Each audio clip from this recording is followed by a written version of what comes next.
There are three fundamental elements to a mystery: the location of the crime, the relationships between the characters, and the clue.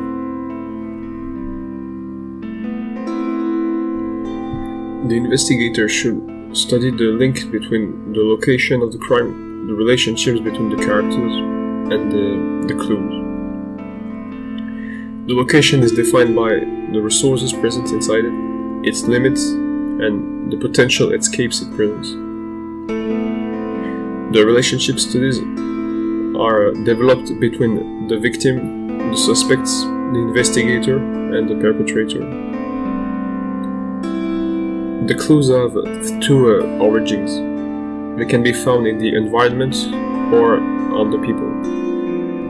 There are four main types of resources which can be found in the environment: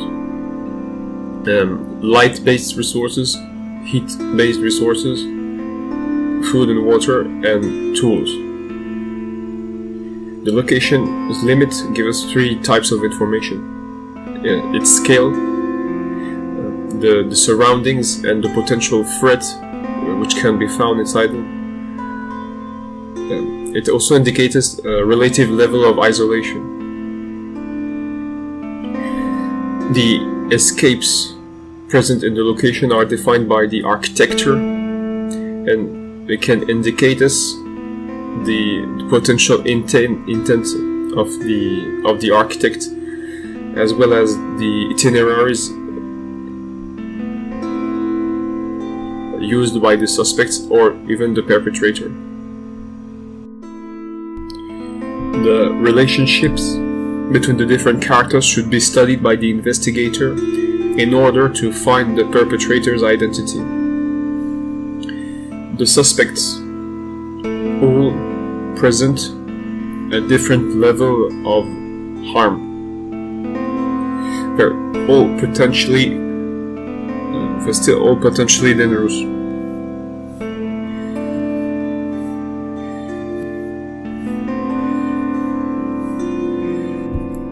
The relationship between the victim and the suspect will be different depending on the suspect itself.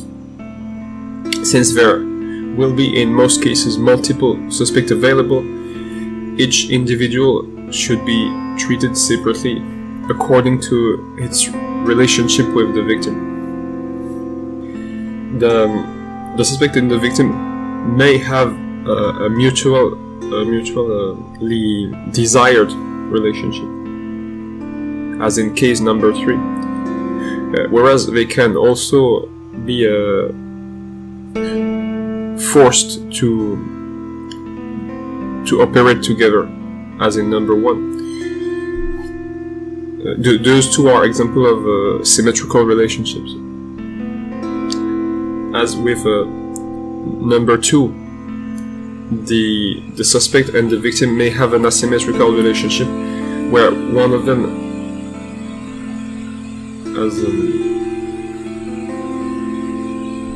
has initiated the relationship, while the others has followed.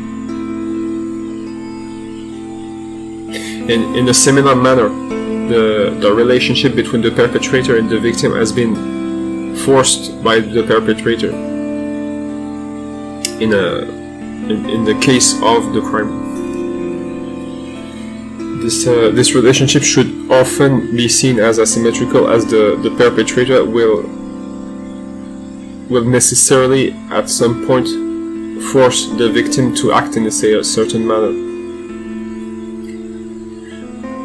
The relationship is not ended by the death of the victim.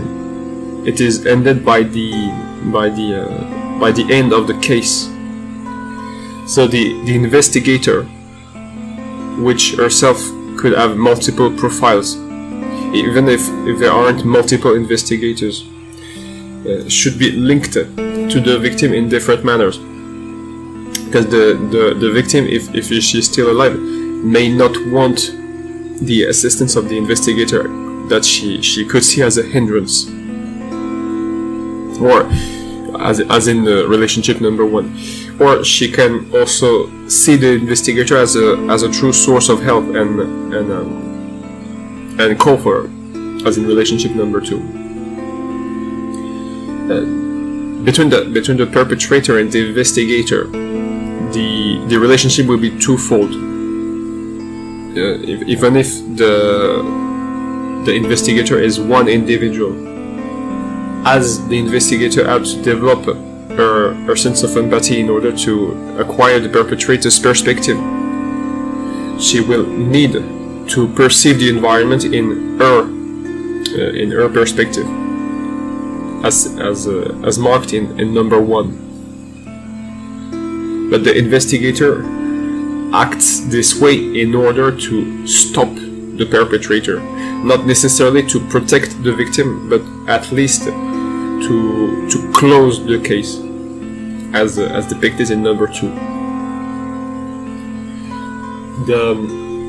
The relationships between the perpetrator and the other suspects follow a similar schema, as another suspect may become a new victim of the perpetrator as the case advances, or as one of the other suspects may become a second or even a third perpetrator.